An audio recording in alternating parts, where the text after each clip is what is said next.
Street fell in afternoon trading.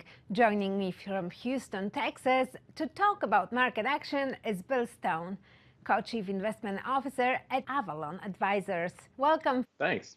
So what's going on? I think it's just our continuing struggle, or the market's continuing struggle, with worrying about the global economy, what's going on with trade. You throw in some comments from some of our politicians and maybe a little bit of worries about Brexit, and you get a sell-off in the market. Financials fell after Maxine Waters said she will stop deregulation when she becomes chair of the House Financial Services Committee. What's your take? I think, the way I think you have to think about it is post this midterm election, you will definitely see more headline risk with some sectors, and financials certainly being among them. I think healthcare will have also some headline risk.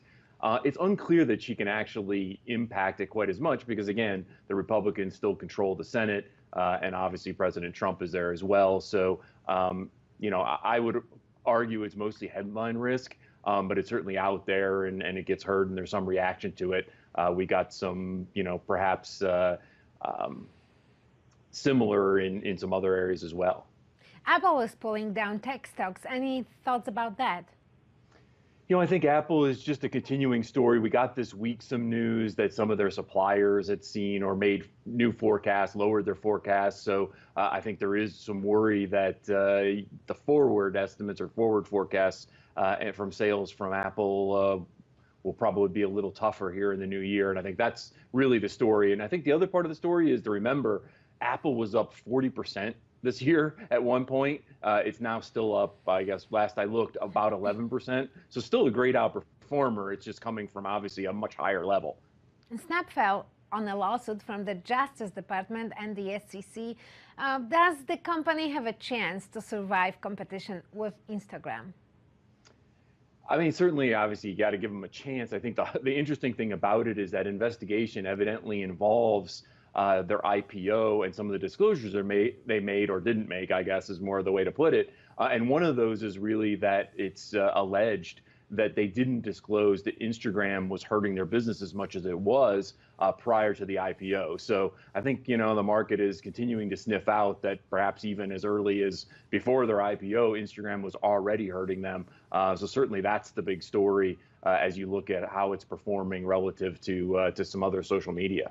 There are reports about Levi Strauss possibly going public in an IPO that could value the company at about $5 billion. What's your take? Is it a good idea for them to go public in this market?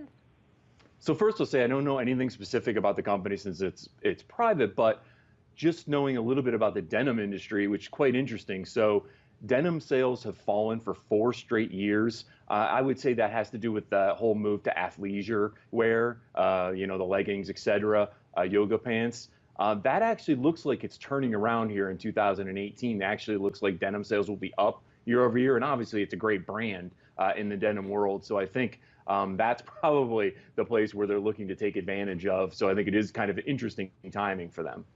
And earlier in the day, positive U.S. consumer prices temporarily boosted the markets. Does this make you think that we are getting a rate hike in December?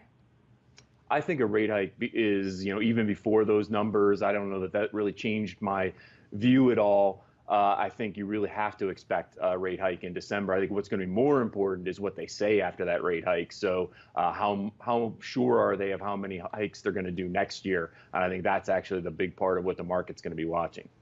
Thank you so much, Bill. Thank you. My guest was Bill Stone, Co-Chief Investment Officer at Avalon Advisors. I'm Alexandra Michalska, and this is Reuters.